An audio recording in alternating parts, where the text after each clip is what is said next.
Well, it's great to be out here in Greater Western Sydney at St Anthony's Catholic Primary School here at Girrawheen.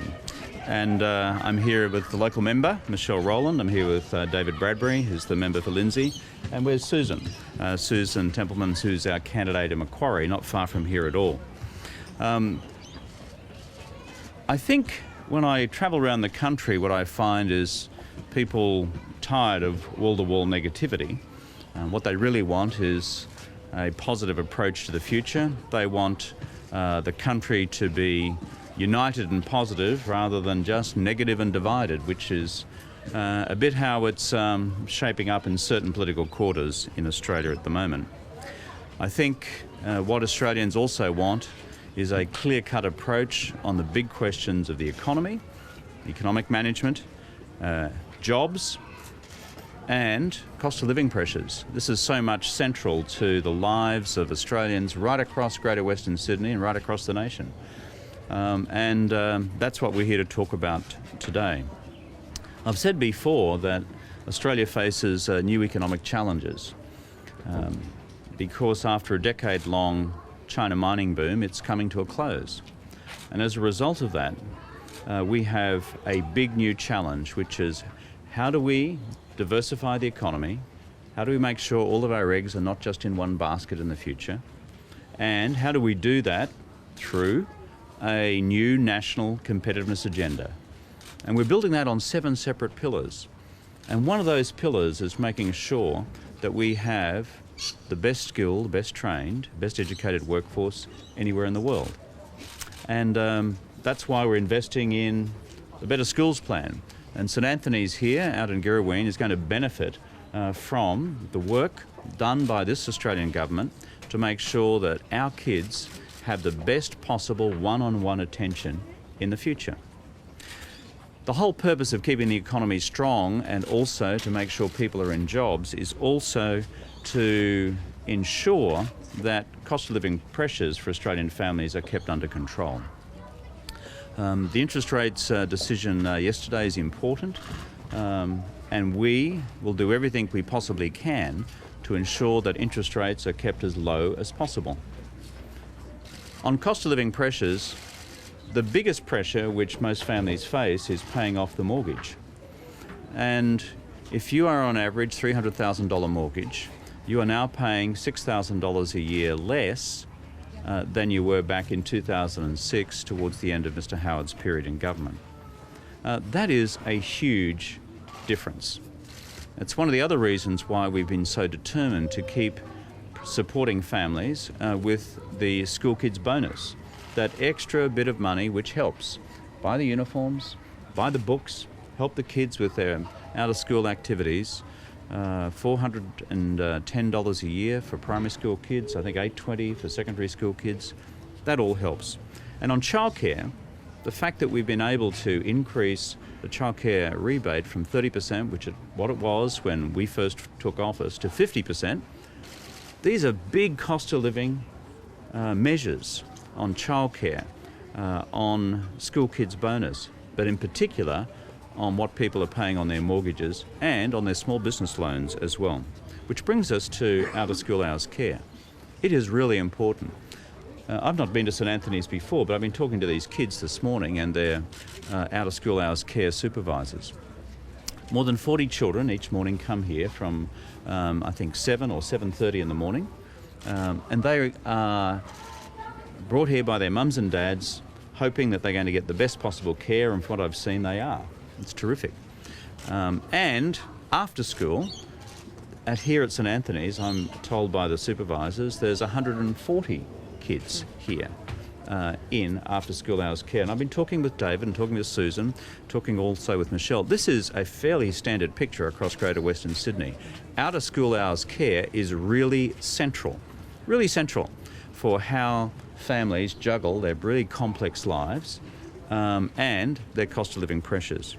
So the policy that we announced earlier in the week, which is $450 million to support another 500 schools, up to 500 schools around the country, to find either more places, more flexible hours, or, just as importantly, more activities, supervised homework clubs, supervised sporting activity, music lessons, to make sure that these hours are used as effectively as possible to make it good for our kids, good for their parents, and frankly, good for the bottom line as well in the family budget. What I want to indicate today is that we need to make sure that these new services are made clear to parents around Australia. I understand in New South Wales, based on current usage, around 98,000 kids could benefit from this investment. This is really important, but it's important that all those parents of those kids have an idea where to find the information. So our Better Schools Before and After is going to be made clear and clearer through the changes that we'll make to the My Child website. You got it there, mate? So one of the early initiatives of the Australian government was the mychild.gov.au website. It's to provide parents with a very practical guide in terms of what's available at schools in given locations around the country. It's been a very good practical initiative for families.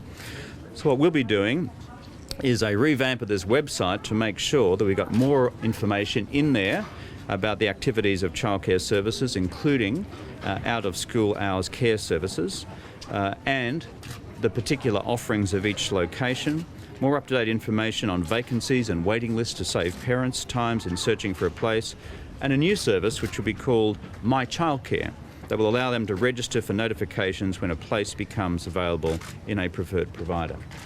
This is practical stuff. This is about mums and dads. They may have just moved into Girraween last week, and they're saying, where's the kid going to go to school? Where do I get the best OSHC? Where can I find out what services are being provided? This upgrade will cost us $2 million, which will be absorbed by the department. This is important practical stuff. Thanks, Dave.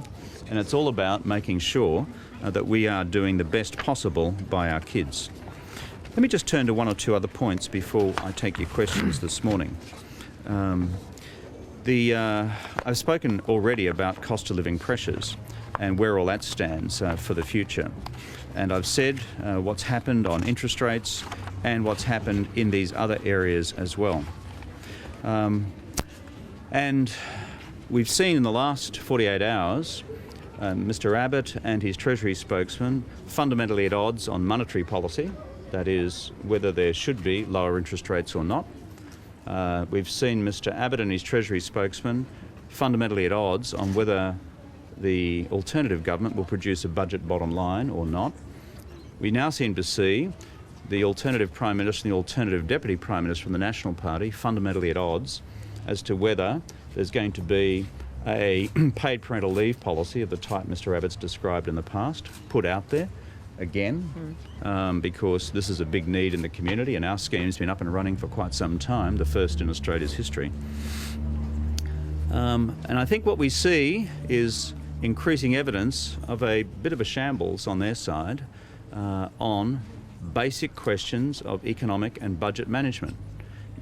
If it was myself and Chris Bowen having a disagreement in the last 24 hours, Prime Minister and Treasurer, over 1, interest rates policy, 2, fiscal policy, that is, whether we should produce a budget bottom line, like we've done with the economic statement last week, or 3, whether or not we're going to have a paid parental leave policy or not and how it's to be funded, you would rightly attack us. The other mob are in a complete shambles on this. And I would draw that to everyone's attention if the core question in the minds of Australians is who is going to manage this $1.5 trillion economy through the difficult shifts and challenges which come ahead of us because of the end of the China mining boom. One final thing which I believe is so critical for the future, and that is the statement that we have reported in the newspapers today that a rise in the goods and services tax and possible expansion of its base, that is, I presume to cover food, is now on the Liberal Party agenda. Today's Financial Review puts it pretty starkly, and that's based on an interview with Mr. Abbott's Treasury spokesman. This is significant stuff. If you're going to jack up the goods and services tax, you've got to be upfront with the Australian people about how much And what's it going to cost them? If you're going to extend the goods and services tax onto food, which is what expanding the base means, then you've got to be upfront with people. If we're going to have a debate about cost of living pressures, a goods and services tax on practically everything that Australian families buy is the most fundamental thing at all.